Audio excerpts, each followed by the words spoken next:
Baik, kita mulai, kita coba mengenal amonia. Mungkin bagi yang sudah tahu sebagai tambah mengingatkan kembali, bagi yang belum tahu untuk menambah wawasan. Di Indonesia amonia cenderung tidak dikenal pabriknya ada di mana, karena pabrik amonia biasanya melengkapi dengan pabrik pupuk.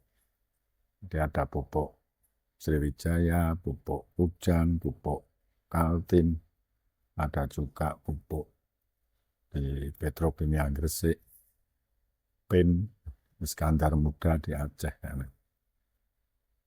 Nah, amonia sendiri diproduksi secara komersil itu melalui reaksi katalitik nitrogen dan nitrogen pada suhu dan tekanan yang sangat tinggi.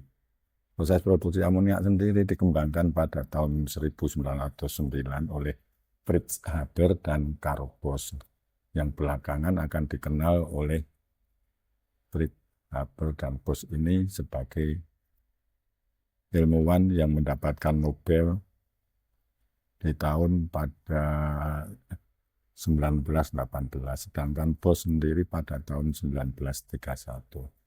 Proses Haber-Bosch, karena gabungan dua nama tadi, yang mendasar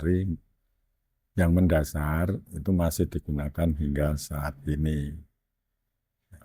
Apa sih gunanya amonia? Amonia itu merupakan produk kimia dasar, yaitu bisa digunakan di farmasi, bisa jadi obat-obatan, bisa juga sebagai bahan pupuk urea, kemudian sebagai bahan baku pupuk ZA, suapel suramonium, bahan baku amonium klorida pada bakteria, bahan baku asam nitrat, zat pendingin, bahan baku hidrasin, bahan dasar pembuatan bahan peledak, yaitu bisa amonium nitrat, bahan dasar deterjen, alat pembersih rumah tangga, dan dari produk amonia itu sebagian besar, hampir 85% itu untuk pertanian. Kenapa untuk pertanian? Karena ada unsur nitrogen yang dibutuhkan oleh tanaman. Nah, untuk pabrik amonia sendiri sebagai bahan bakunya yaitu membutuhkan gas alam. Ini kandungan utamanya CH4, biasa disebut metan, kemudian steam itu H2O, uap air, dan udara sebagai sumber nitrogennya. Jadi nggak usah beli kalau udara cukup banyak di alam bebas. Nah, hasilnya akan menghasilkan amonia dan gas buang produksi sampingnya CO2. Nah, CO2 dan amonia ini kalau biasanya akan dijadikan sebagai bahan baku pembuatan pupuk urea. Ini secara diagram prosesnya, kalau proses pembuatan amonia yaitu diawali dari gas alam, ini karena masih mengandung unsur yang gas yang akan merusak katalis di daerah reformer, maka sulfur akan dihilangkan, ini sulfur removal. Dalam gas alam ini sulfur ada dua bentuk, yaitu bentuk organik dan anorganik. Sedangkan bentuk RSH ini nggak bisa diserap oleh ZNO yang ada di desulfurizer, sehingga harus direaksikan dengan H2 hidrogen, sehingga reaksinya RSH ditambah H2 menjadi RH plus H2S. Atau dalam bentuk COS ditambah H2 menjadi CO plus H2S. Nah, baru lanjutannya H2S inilah yang akan diserap oleh Zn, sehingga reaksinya menjadi ZnS plus H2.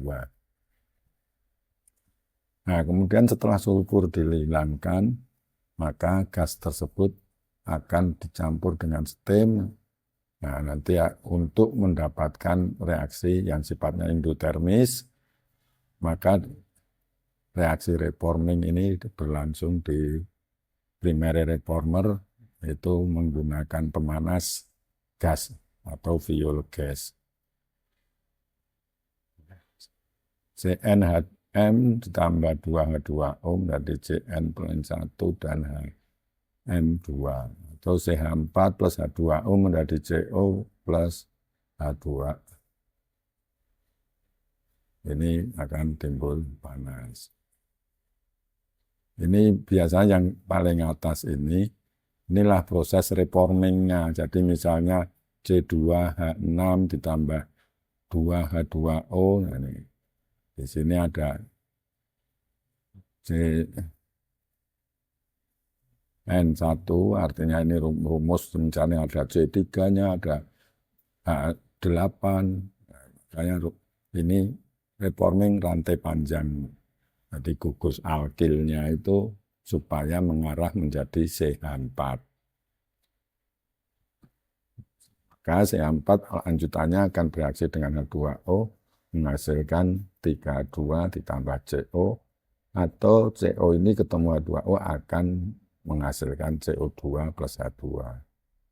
Untuk pemecahan metan ini sifatnya endotermis, CO reaksinya eksotermis, kemudian H2 plus setengah O2 ini juga akan eksotermis. Ini terjadi di secondary reformer. Karena di secondary reformer dimasukkan udara, maka H2 yang sudah terbentuk akan bereaksi dengan oksigen menghasilkan panas. Panas yang terbentuk akan dipakai memecah metan yang masih sisa dari primary reformer. Jadi reforming ini terjadi di dua unit, yaitu unit primary reformer dan di secondary reformer. Kemudian proses selanjutnya karena CO ini di unit CO2 removal tidak bisa diserap, maka CO harus dirubah menjadi CO2 dengan menggunakan katalis. Ada dua tahap di HTS dan LTS. HTS itu high temperature, sedangkan LTS low temperature. HTS menggunakan katalis Fe dengan temperatur tinggi sehingga kecepatan reaksi tinggi tetapi konversi rendah. Sedangkan di LTS menggunakan katalis Cu dengan kecepatan reaksi yang rendah sedangkan konversinya tinggi.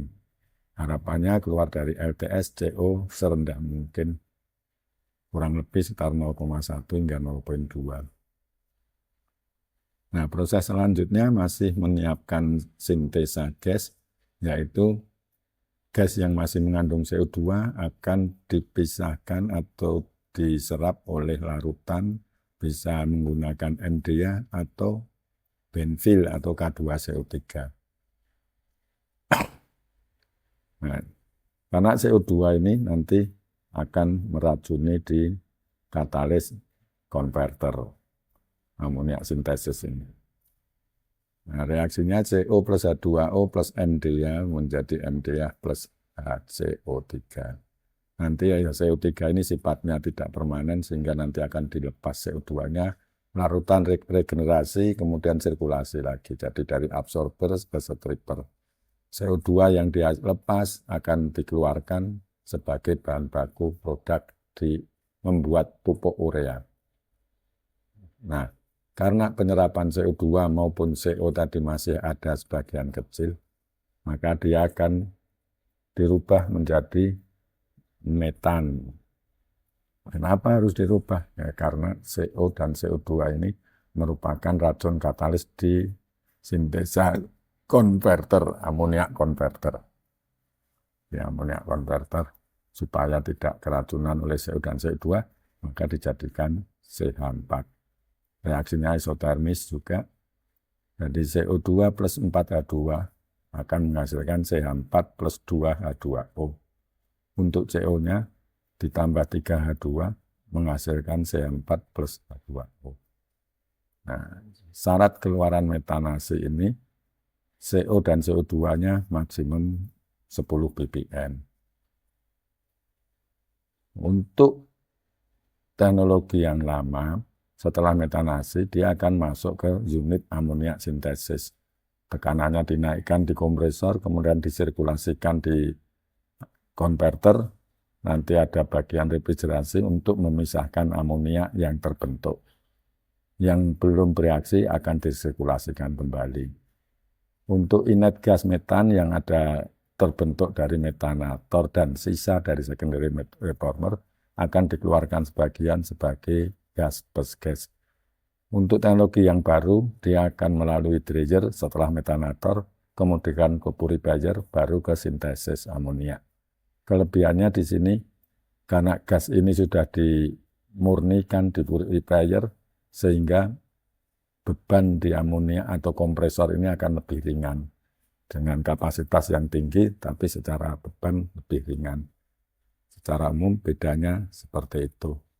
Nah, dryer gunanya karena purifier itu beroperasi pada temperatur negatif, maka unsur air yang ada, air liquid yang ada, termasuk CO, CO2, ikut diserap oleh dryer, baru dilakukan pendinginan, sehingga metan yang ada akan mencair, dan metan yang cair difungsikan untuk sebagai pendingin, sehingga terbentuk gas keluar dari boiler dimanfaatkan untuk